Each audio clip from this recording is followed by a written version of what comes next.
एकाएक power star Pawan Singh powerless हो जाते हैं।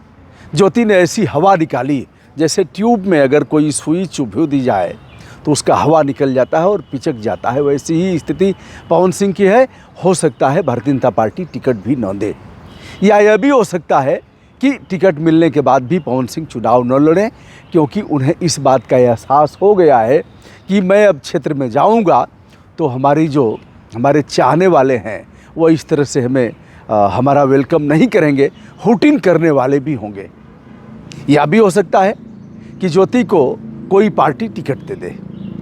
मेरी जानकारी में यह बात है कि कई पार्टियों से ज्योति का मिलना जुलना हुआ और लंबे समय से, यानी जब लोकसभा का चुनाव पवन सिंह लड़ते हैं उसी समय ज्योति ने प्रचार किया और अपनी फील्ड बनाना उसका मकसद था। यह भी था, सिंदूर फिर से लगाया था, मांग भरा था, और फिर ज्योति का लखनऊ जाना और फिर यह ट्रेंडिंग लगातार पवन सिंह के प्रतिष्ठा में गिरावट आना, यह सब भारतीय जनता पार्टी के राष्ट्रीय अध्यक्ष और अमित शाह जी से पवन का मिलना हुआ और पवन का चुनाव लड़ना तय हुआ। तब तक ज्योति का फिर से एक बार आना होता है पर्दे पर और ज्योति ने इनकी हवा निकाल दिया।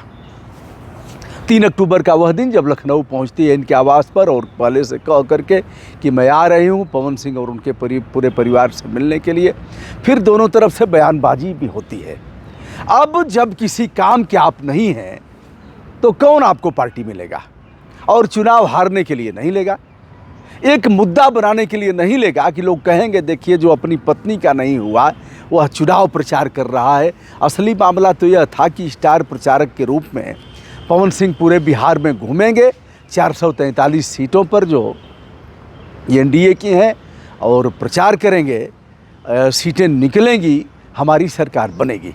लेकिन अब पवन की ही सीट निकल जाए यही बहुत है। अगर ज्योति पवन के खिलाफ आ जाती हैं चुनाव लड़ने तो फिर रोमांचक मुकाबला होगा और ज्योति जितना रोएगी उतना ही वोट बढ़ेगा और पवन सिंह चुनाव हार भी सकते हैं। पता लगा जन सुराज ज्योति को टिकट दे सकता है।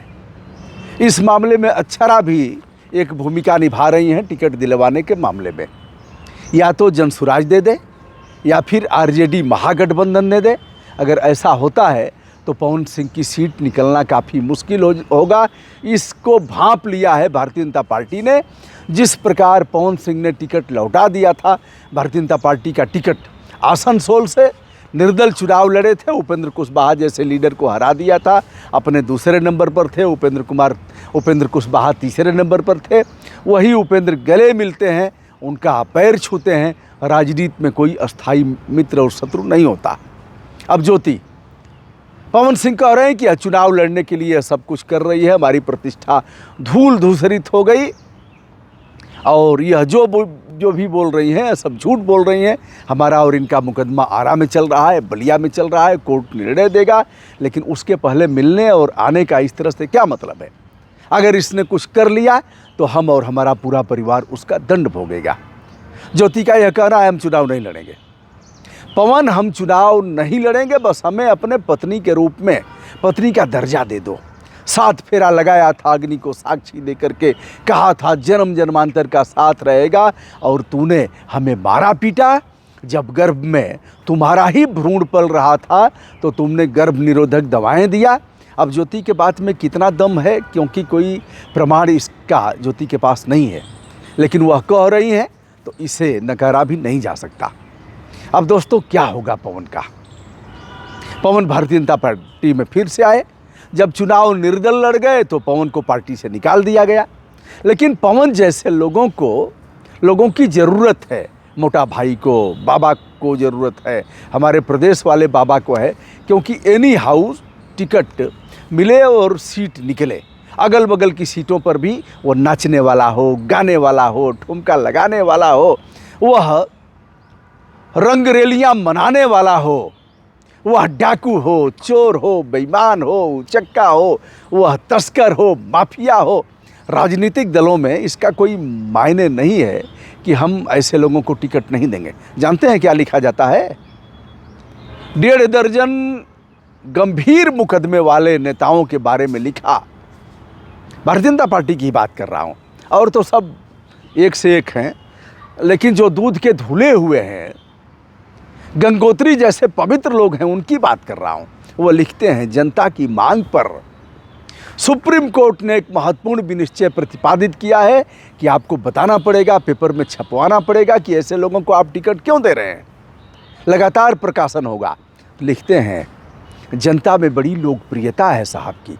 अरे ऐसे बता दें एक आध दो मामले कहिए तो। केशवानंद जी के मामले में, केशव प्रसाद मौर्य के मामले में लिखा गया है कि जनता में काफ़ी लोकप्रियता के कारण लोगों की मांग पर इन्हें टिकट दिया जाता है। अरे क्या उल्लू बना रहे हो भैया। चलिए, जनता तो उल्लू है और सारे राजनीतिक दल उल्लू बना रहे हैं। अभी आज तो पवन का ग्राफ गिर गया है, किसी राजनीतिक दल में जाते और वो ले लेते, उठा लेते कंधों पर, जिंदाबाद करते। तो पवन का ग्राफ अब गिर गया है। पवन एक, अगर गीत आप चाहें, उपकार फिल्म का है, 1967 का है। कसमें वादे प्यार वफा सब वादे हैं, वादों का क्या। और कोई किसी का नहीं है, कोई किसी का नहीं, ये झूठे नाते हैं, नातों का क्या। कसमें वादे प्यार वफा सब, होगा मसीहा सामने तेरे, होगा मसीहा सामने तेरे, फिर भी तू न बच पाएगा, तेरा अपना खून ही आखिर तुझको आग लगाएगा। आसमान में उड़ने वाले मिट्टी में मिल जाएगा। कसमें वादे प्यार वफा सब वादे हैं, वादों का क्या।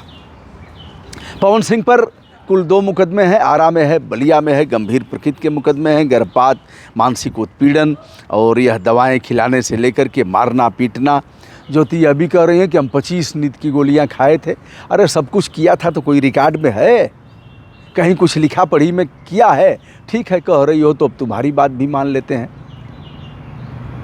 पहली पत्नी नीलम 2015-16 में दिवंगत हो जाती हैं। 2018 में ज्योति और पवन की शादी होती है। सब कुछ दिन तक ठीक ठाक चल रहा था। उसके बाद पवन सिंह के जीवन में कुछ और लोग आती हैं, फिर मामला विषाक्त हो जाता है। कोई भी औरत यह बर्दाश्त नहीं करेगी कि हमारे और पति के जीवन में किसी तीसरे का प्रवेश हो। क्या होगा दोस्तों, यह तो समय बताएगा। फिलहाल पवन सिंह का ग्राफ काफ़ी नीचे गिर गया है, और इस गिरते हुए ग्राफ को देखते हुए हो सकता है वह टिकट न लें, यह भी हो सकता है कि भारतीय जनता पार्टी उन्हें टिकट न दे, यह भी हो सकता है कि पवन सिंह के खिलाफ ज्योति को भी जनसुराज लड़ा दे। ऐसे में क्या होगा यह बताइएगा। पवन सिंह की हवा फिलहाल निकल चुकी है। मैं हूं ब्रजभूषण दुबे, संपूर्ण आदर के साथ हमारा प्रणाम।